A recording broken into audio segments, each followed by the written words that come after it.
Well, you may remember from last Wednesday night, we left off in our discussion of King Jehu of Israel, and we were talking about the fact that after the death of Jehu, we find that an event took place about 50 to 70 years after the death of Jehu, where an event from his life would come back to bite that nation.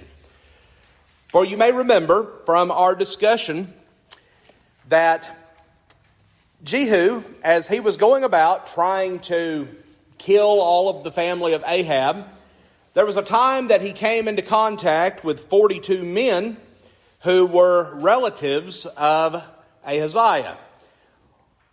Well, we talked last week about the fact that the Hebrew term that is used, where we find the term brothers used in this instance, is actually a generic term that is used to refer to any male family member.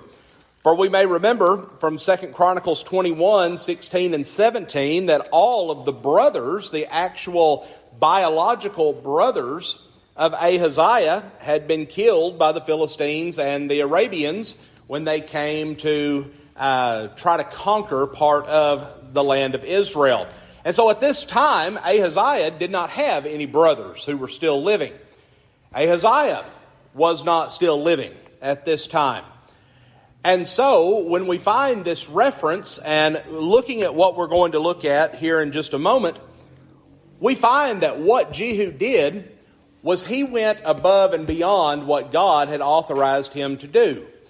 He was authorized to put to death all of those who had a family tie or a close political connection to the household of Ahab.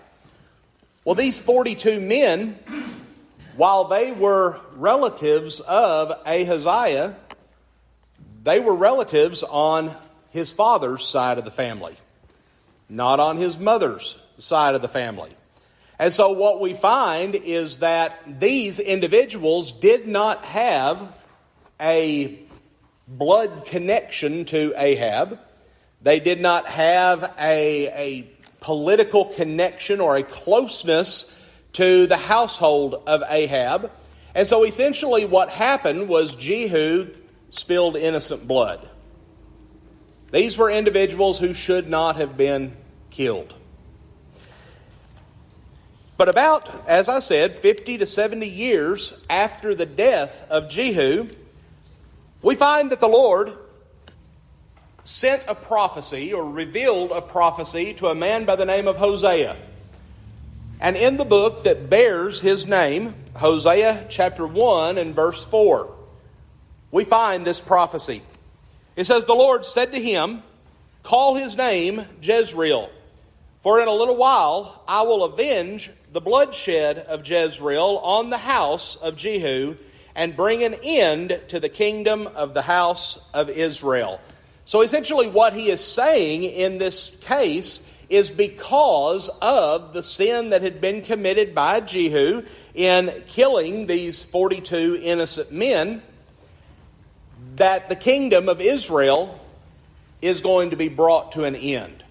And what we're going to find as we read along, the family line of Jehu is going to reign over Israel longer than any other family. You may remember that it was prophesied that his family would reign unto the 4th generation.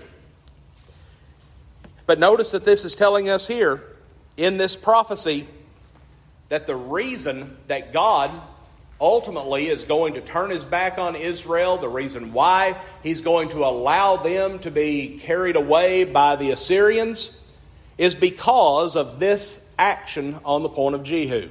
His going against God's command and killing these innocent men. Now, it's certainly possible that as we look at this, Jehu had reached the point as he went along, as he was being successful in bringing the household of Ahab, bringing them to their death. Maybe he got caught up in that. And maybe as soon as he heard that name Ahaziah, he immediately just put that connection together.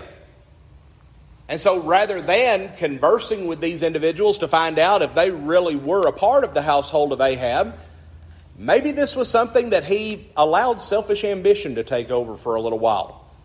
Maybe he looked at this situation and thought, wow, I can accomplish taking care of 42 at one time? And so maybe this was a situation to where he really lost sight for a time of what God's intention was in this command. But nevertheless, we find that in going against what God had commanded, that entire nation was going to be destroyed. So now, what are some applications that we see from the life of Jehu? Well, this first one, I'm going to read this statement to you, and I really couldn't think of a better way to term this, but I'm going to flesh it out a little bit where it's easier to understand. And the first application is this, and that is that we need to be just as committed to stopping evil as we are to engaging in faithfulness. Now think about that for just a minute while I talk about it. No one will deny that Jehu was zealous in fulfilling God's command. He was being faithful to God by going out and accomplishing this task that God had given to him. He went out, he killed Ahab's family, all of those that were connected with Ahab. But when it came to other areas of faithfulness, he was not as zealous. When it came to other things that God had commanded and expected, he was not as gung-ho about going after those things as he was fulfilling this other command. Folks, are there ever times that we see people who seem to be very diligent, very adamant when it comes to engaging in certain things of a spiritual nature, but then there are other things that they kind of take a step back and they don't want to involve themselves in? How many times have we known of people that maybe there's certain subjects in the Bible that they just don't want to touch? They won't address it. There's things that are uncomfortable or things that they don't want to discuss. Now, if it's things that are convenient, absolutely, we're going to address those things wholeheartedly. Or you see individuals who will display a zealous attitude about coming and attending the services of the church, but then they go out through the week and they're not as diligent in living the Christian life. There's certain aspects of their Christian life that they are very passionate about, very diligent in their observance of, but then there are things that they come to neglect. And oftentimes, as I stated here, oftentimes, the things that we neglect are the things that require us to take a stand.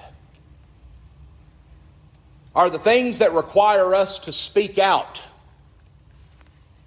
to voice our opposition, to be set apart from the crowd.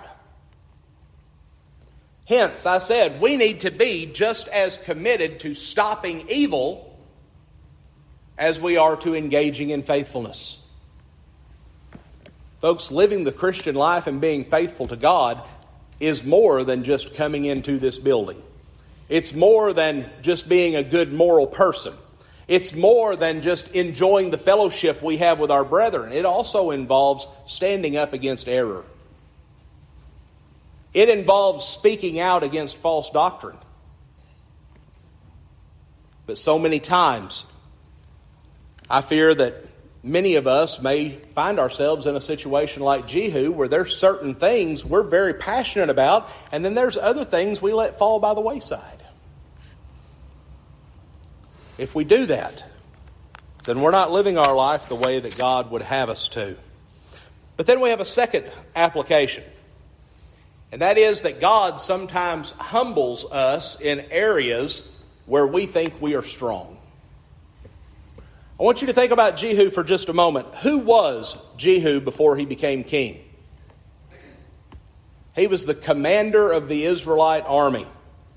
A very strong, a very well-respected man, one who had been very accomplished in battle. He had the loyalty of the military behind him, and you would think with someone like that in control, that nation would be set up for a bright future. But we find that because of Jehu's unfaithfulness in allowing the worship of the golden calves to continue to take place in that nation, we find that God began over time to allow Syria and their king Hazael to start coming in and conquering some Israelite territory. And even though the Israelite army was stronger than the Syrian army, Syria very easily was able to come in and be successful in these battles because God was not with Israel. And it was because of the unfaithfulness of their leader. You know, we think about an opposite of that. You come into the New Testament and you think about the Apostle Paul.